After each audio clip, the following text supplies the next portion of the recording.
Okay, so we are going to start with geometrical isomerism.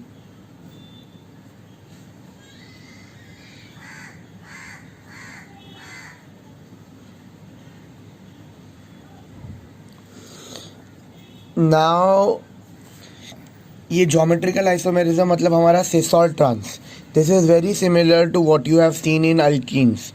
अब alkenes में तुमने देखा था you have C double bond C. अगर तुम्हारे पास में ये कार्बन पे भी दो ग्रुप है, ये कार्बन पे भी दो ग्रुप है, this entire compound will be planar. अगर तुम्हारा दोनों ग्रुप अलग है, लेट्स से ए और B, now your as we can see both the S are on the same side and both the Bs are on the same side, तो हम इसको cis बोलते थे. ठीक है. नाउ रिमेंबर कि this entire compound is in one plane, it is planar. Tetrahedral की तरह कोई आगे नहीं है, टेट्राहेड्रल की तरह कोई पीछे नहीं है. मतलब अगर मैंने ये कंपाउंड को बीच में से काटा तो आधा सी आगे की तरफ होएगा, आधा सी पीछे की तरफ, आधा सी आधा ए और बी आगे की तरफ, आधा ए और बी पीछे की तरफ. तो ये सिस हो गया. ये स्क्वायर प्लेनार कॉम्प्लेक्सेस है. ये प्लेनार कॉम्प्लेक्सेस है, स्क्वायर प्लेनार नहीं, प्लेनार कॉम्प्लेक्सेस है. और वही अगर मैंने ऑपोजिट डाल दिया ए और बी तो ये हो जाएगा मेरा ट्रांस. तो अभी ये चीज़ हम लोग कोऑर्डिनेशन कंपाउंड के लिए पढ़ने वाले कि सिस क्या होगा, ट्रांस क्या होगा. अगर सिस नहीं और सिस और ट्रांस नहीं है तो वो कितने डिफरेंट फॉर्म में, कितने डिफरेंट ओरिएंटेशंस में स्पेस में अरेंज हो सकता है. ये ज्योमेट्रिकल आइसोमेरिज्म है. तो कोऑर्डिनेशन में हम लोग तीन मेजर कंपाउंड्स का देखते हैं. हम टेट्राहेड्रल का ज्योमेट्रिकल आइसोमेरिज्म देखते हैं. सबसे पहले टेट्राहेड्रल कुछ इस तरीके से होगा, MAB, ये C और ये D. तो ये तुम्हारे पास टेट्राहेड्रल कंपाउंड्स है. हम इसका देखने वाले हैं ज्योमेट्रिकल आइसोमेरिज्म. हम स्क्वायर प्लेनार कॉम्प्लेक्सेस का देखने वाले हैं. स्क्वायर प्लेनार इनकी तरह ही दिखेगा, सिर्फ बीच में C डबल बॉन्ड C के बदले क्या आ जाएगा, मेटल. तुम्हारा जो एक्सेप्टर होगा, मेटल इलेक्ट्रॉन एक्सेप्टर, वो आ जाएगा. अगेन यहाँ पे, अच्छा ये गलत हो गया, you will have a metal A, B, C and D. The third thing जिसके बारे में हम पढ़ने वाले हैं वो है ऑक्टाहेड्रल कॉम्प्लेक्सेस, या you can say square bi pyramidal. तो मेटल है, 4 लिगेंड है, उसके साथ साथ एक और लिगेंड है ऊपर और एक और लिगेंड है नीचे. तो ये हो गया स्क्वायर बाई पिरामिडल. तो ये तीन कॉम्प्लेक्सेस के लिए हम लोग पढ़ने वाले हैं, स्क्वायर प्लेनार और ऑक्टाहेड्रल. एक क्विक रिवीजन. टेट्राहेड्रल का हाइब्रिडाइजेशन आएगा sp3, स्क्वायर प्लेनार का हाइब्रिडाइजेशन आएगा DsP2 और ऑक्टाहेड्रल का आएगा sp3d2, sp3d2 और d2sp3. अभी एक्चुअली इन तीनों का ज्योमेट्रिकल आइसोमेरिज्म स्टार्ट करने के पहले एक चीज़ समझ लो कि हम लोग यहाँ पे कंपाउंड्स को कैसे रिप्रेजेंट करने वाले हैं. हम जनरली ना यहाँ पे कंपाउंड्स को ऐसे रिप्रेजेंट करने वाले हैं. मेरा मेटल होगा M और मैं कंपाउंड्स को ऐसे रिप्रेजेंट करने वाला हूँ, जैसे Ma4 और ऊपर आएगा चार्ज N प्लस और माइनस, Mn प्लस और माइनस. तो अब ये A क्या है, this A is nothing but, small a is nothing but monodentate ligands. ये तुम्हारा मोनोडेंटेड लिगेंड्स है. तो हम लोग यहाँ पे बहुत सारे एग्जाम्पल्स देखेंगे, लेकिन हम इस जनरल फॉर्म में ही पढ़ेंगे. Ma4 का क्या ज्योमेट्रिकल आइसोमेरिज्म होगा, Ma3b का क्या होगा, Ma2b2 का क्या होगा. तो एग्जाम्पल्स तुमको थोड़ा बहुत बनाने के लिए आना चाहिए. तो एक चीज़ याद रखो कि अगर तुम्हारे पास स्क्वायर प्लेनार कॉम्प्लेक्सेस है, पहले मैं सिर्फ स्क्वायर प्लेनार का बताऊंगा, बाद में मैं आगे का बताऊंगा. अगर तुम्हारे पास कोई स्क्वायर प्लेनार कॉम्प्लेक्सेस है, स्क्वायर प्लेनार कॉम्प्लेक्सेस मतलब उसका कोऑर्डिनेशन नंबर 4 होगा, 4 लिगेंड्स अटैच होंगे. तो तुम क्या क्या मेटल यूज़ कर सकते हो, you can use platinum metal, for example platinum 2+ या निकल 2+, इसको तुम एग्जाम्पल के तौर पे यूज कर सकते हो।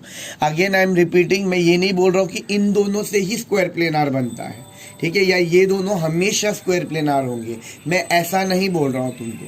But what I am trying to tell you over here is कि तुम लोग ये मेटल्स यूज कर सकते हो, तो ये मेटल्स एग्जाम्पल खुद का बनाने के लिए। अभी हम स्क्वायर प्लेनार हो गया ये, और मोनोडेंटेड लिगेंड्स हम क्या क्या यूज कर सकते हैं। मोनोडेंटेड लिगेंड्स जनरली हम लोग, अगर मैं तुमको बोलूँ यू हैव, अगर मेरे को नेगेटिव लिगेंड्स चाहिए रहेंगे, तो नेगेटिव लिगेंड्स में मैं साइनाइड यूज़ कर सकता हूँ, नाइट्रो यूज़ कर सकता हूँ,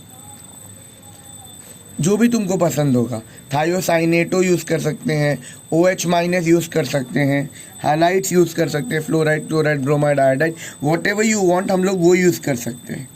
और यहाँ पे मैंने न्यूट्रल ले लिया, न्यूट्रल लिगेंड में हम घूम फिर के एक ही यूज़ करते हैं, वो है अमोनिया और वाटर।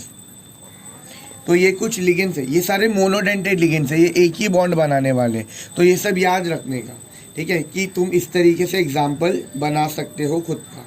तो without wasting more time, let us just start.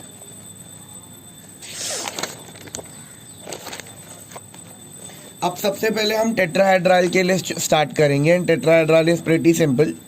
सबसे पहले हम टेट्राहेड्रल के लिए स्टार्ट करेंगे। टेट्राहेड्रल कंपाउंड्स, अगर इसका भी तुम स्ट्रक्चर देखोगे, सीसॉ ट्रांस का या ज्योमेट्रिकल आइसोमेरिज्म का क्या मतलब होता है कि वो स्पेस में तुमको अलग अलग फॉर्म में ओरिएंट होके दिखाए। अगर मैं अभी टेट्राहेड्रल कंपाउंड्स को बोलूँ तो यहाँ पे मैं बीच में मेटल लिख देता हूँ, ठीक है। पहले मैं एक्सिस बना रहा हूँ, तो ये मेरा एक्स एक्सिस ले लो, ऐसे ले लिया मैंने, ये मेरा जेड वाई एक्सिस ले लो, और ये लेट मी से कि ये मेरा जेड एक्सिस है। अब अगर मैं इसमें लिगेंड्स की बात करूँ, ठीक है, तो ये पहला लिगेंड ऐसे अटैच्ड है, दूसरा लिगेंड ऐसे अटैच्ड है, तीसरा कुछ इस तरीके से अटैच्ड है, और चौथा कुछ इधर अटैच्ड है। तुम सबको पता है कि angle between the ligand is 109 degree 28 minutes, क्योंकि ये ऑक्टाहेड्रल कॉम्प्लेक्सेस है, सॉरी ये टेट्राहेड्रल कॉम्प्लेक्सेस है, तो एंगल उनका 109 डिग्री 28 मिनट्स है, ठीक है। सो और ये the 4 ligands are lying in between the axis. So what I am trying to tell you over here is कि अगर तुमने इसको L1 कर देते, इसको L1 कर देते, इसको L2 कर देते, इसको L2 कर देते, मतलब ये दो अलग अलग टाइप के लिगेंड है। अगर तुमने एक्स एक्सिस से देखा, तो तुमको L1 will be on same side, तुमको ये दिखेगा कि ये दोनों के दोनों एक ही साइड में है, और ये दोनों के दोनों ऑपोजिट साइड में, अगर तुमने एक्स एक्सिस से देखा। अगर तुम जेड एक्सिस से देखोगे, अगर तुम जेड एक्सिस के अलोंग देखोगे, तो तुमको ये वाला L1 और ये वाला L2 सेम साइड में लगेगा, और ये वाला L1 और L2 पीछे की तरफ लगेगा, तो तुमको लगेगा L1 आर ऑपोजिट।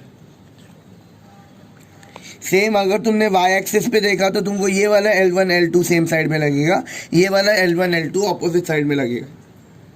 तो what I am trying to tell you over here is कि सिस हम बोलते हैं जब हमको दोनों एटम्स सेम साइड में दिखे। जैसे अगर दो L1 है, तो दोनों L1 अगर सेम साइड में रहेंगे तो हम बोलते हैं सिस, ऑपोजिट साइड में रहेंगे तो हम बोलते हैं ट्रांस।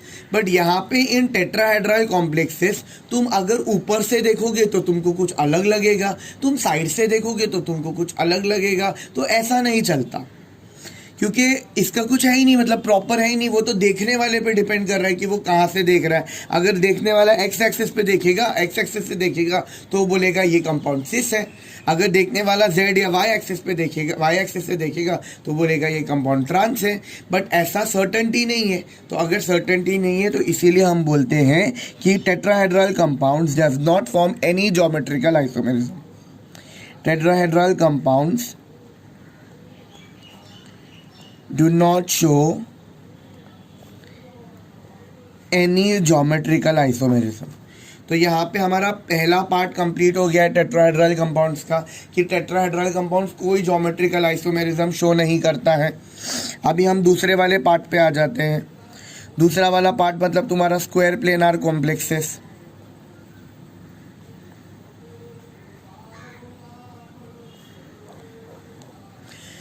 अब ये स्क्वायर प्लेनार कॉम्प्लेक्सेस में कैसे होएगा, अभी यहाँ पे देख लेते हैं।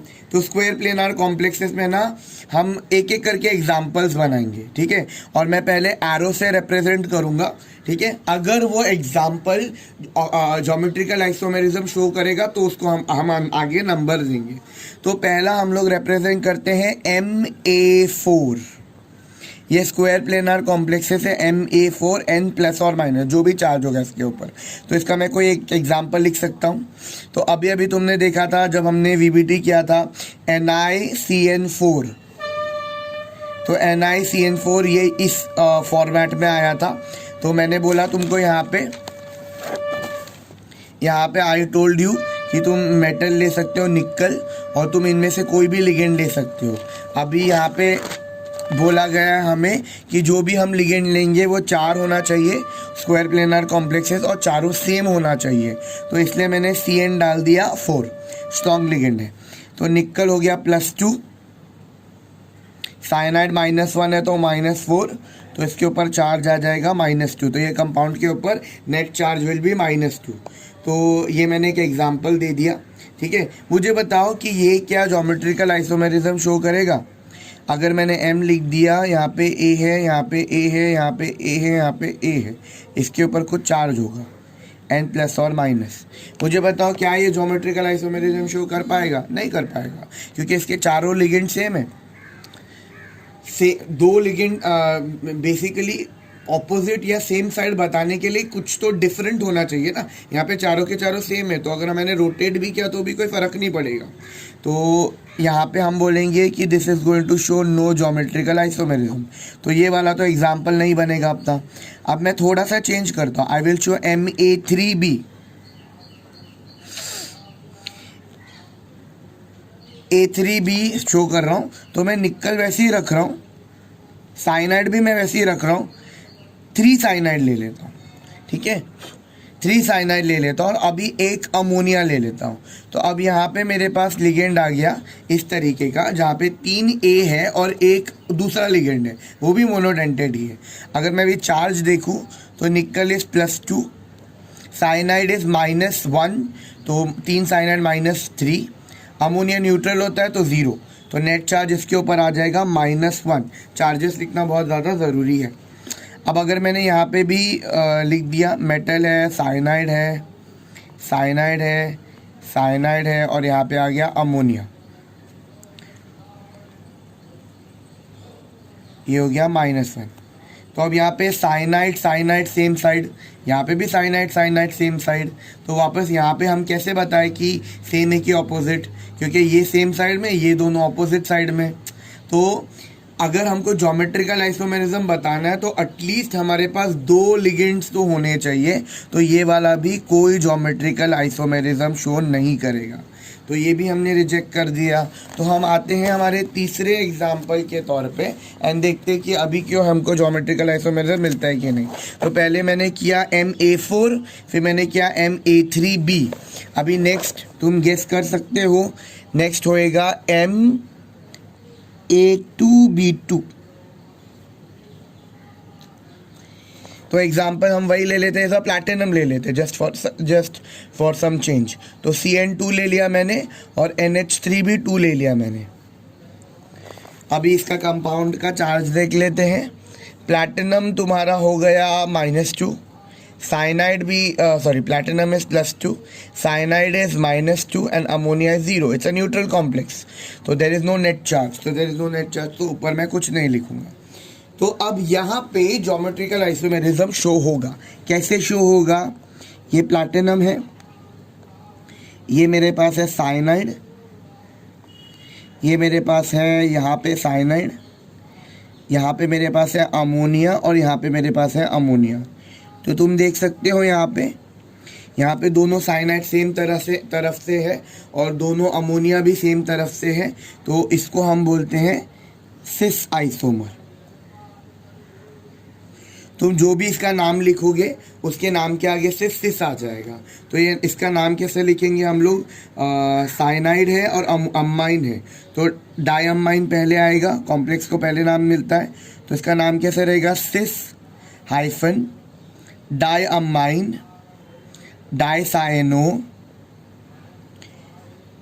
प्लैटिनम।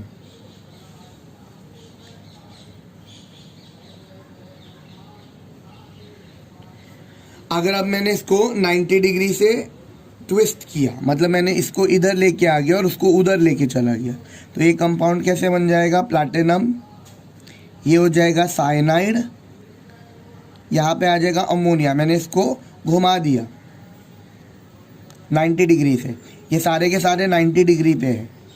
तो अब तुम देख सकते हो यहाँ पे दोनों साइनाइड ऑपोजिट है, दोनों अमोनिया ऑपोजिट है, तो इसको मैं बोलूँगा ट्रांस आइसोमर। तो यही नाम आएगा, सिर्फ इसके बदले क्या आ जाएगा, ट्रांस। तो ये हमारा पहला एग्जाम्पल बन के निकला है।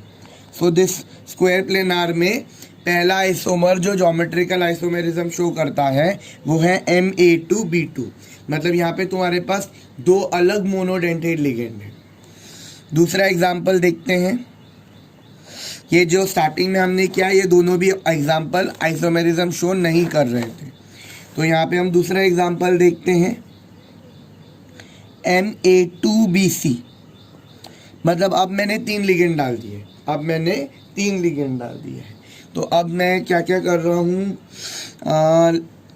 एग्जाम्पल दे सकते, कुछ भी दे सकते हैं, let us stick to platinum. ठीक है, प्लैटिनम के साथ अभी लेट से 2 क्लोरीन डाल दिया, A2 है ना, तो मैंने 2 क्लोरीन डाल दिया, एक साइनाइड डाल दिया और एक अमोनिया डाल दिया। चार्जेस देखना ज़रूरी है, इसके ऊपर n प्लस और माइनस। प्लैटिनम मैंने +2 में रखा है, क्लोरीन होएगा -2, साइनाइड होएगा -1, अमोनिया होएगा 0। क्लोरीन -1 होता है, लेकिन 2 क्लोरीन है तो -2, तो नेट चार्ज आ गया +2 -2 0, -1 यहाँ पे ऊपर चार्ज हो जाएगा। अच्छा, ये भी सिस और ट्रांस शो करेगा। यहाँ पे हम जज वो A2 से करेंगे, वो जो 2 लिगेंड होगा ना सेम, उसके बेसिस पे हम जज करेंगे। तो ये तुम्हारे पास M हो गया, ये A है, ये B है और ये C है। तो यहाँ पे तुम्हारा दोनों का दोनों जो A है वो सेम साइड में है, तो क्योंकि वो सेम साइड में, यहाँ पे तुम उसको सिस बोलोगे। अगर वो दोनों का दोनों A ऑपोजिट साइड में रहेगा, A, B और C, तो हम उसको ट्रांस बोलेंगे। तो वेरी क्लियर, यहाँ पे हम A के बेसिस पे जज कर रहे हैं, दोनों A सेम साइड में मतलब सिस, दोनों A ऑपोजिट साइड में मतलब ट्रांस। तो दिस इज प्रिटी सिंपल। अभी हम थर्ड एग्जाम्पल देखते हैं, example number 3, that is MABCD। अच्छा, अब तुम यही सोच रहे रहोगे कि अरे भाई ये कैसे सिस और ट्रांस दिखाएगा, क्योंकि सिस और ट्रांस दिखाने के लिए एटलीस्ट 2 ग्रुप होना चाहिए जज करने के लिए। जैसे यहाँ पे 2 cyanide same side, 2 cyanide opposite side, यहाँ पे 2 A सेम साइड, यहाँ पे 2 A ऑपोजिट साइड, एटलीस्ट एक लिगेंड तो होना चाहिए जो 2 हो और उसके बेसिस पे हम जज करें। लेकिन यहाँ पे तो सबका सब अलग ही है, तो यहाँ पे सिस और ट्रांस नहीं होगा, लेकिन यहाँ पे फिर भी अलग अलग ज्योमेट्रिकल ओरिएंटेशन होंगे, ये स्पेस में अलग अलग तरीके से घुमाए जा सकते हैं। तो यहाँ पे ये वाला ज्योमेट्रिकल आइसोमेरिज्म शो करेगा, और ये कॉम्प्लेक्स कितना शो करेगा वो तुमको पता होना चाहिए। This is something like a factual data जो तुमको याद रखना है कि ये 3 ज्योमेट्रिकल आइसोमेरिज्म शो करेगा। तुम इमेजिन कर सकते हो, बट ये 3 ज्योमेट्रिकल आइसोमेरिज्म शो करेगा, कैसे वो देख लेते हैं। इसमें कोई सिस नहीं होगा, कोई ट्रांस नहीं होगा, बट ये स्पेस में 3 अलग तरीके से दिख सकता है। तो पहला तो तुम कुछ भी रैंडम बना दो, ये AB, ये हो गया C और ये हो गया D। तो अब मैं क्या करने वाला हूँ, यहाँ पे हमेशा एक कांस्टेंट पकड़ के चलो। तो यहाँ पे मेरा कांस्टेंट है A, और A के ऑपोजिट में मैंने डाला था D। ठीक है, अभी मैं ए को मैंने कांस्टेंट पकड़ लिया, ए के साथ मैं कभी बी रखूंगा, कभी सी रखूंगा, कभी डी रखूंगा। तो अभी मेरे को बी रखना है, तो मैं इसको घुमा देता हूं। तो ये हो गया मेरा मेटल, ये हो गया मेरा ए, ये हो गया मेरा डी, ये हो गया बी और ये हो गया सी। तो मैंने क्या कर दिया, इसको घुमा दिया इधर। तो यहाँ पे मेरा ऑपोजिट आ गया ए और बी। अभी थर्ड में क्या करना है हम लोगों को, ऑपोजिट में रखना है सी। ऑपोजिट में क्या रखना है, सी। तो मैं काम करूँगा, मैं इसको घुमा दूंगा। तो मतलब ए के ऑपोजिट में तीनों होना चाहिए। तो फिर हमको ये तीन डिफरेंट ओरिएंटेशन में मिल जाएगा। तो डी इधर ही रखा मैंने, ये बी है और ये हो गया मेरा सी। तो ये तीन डिफरेंट ओरिएंटेशन कुछ इस तरीके से होते हैं। तुम यहाँ पे देख लोगे कि हर एक के ऑपोजिट में अलग अलग चीज़ें हैं।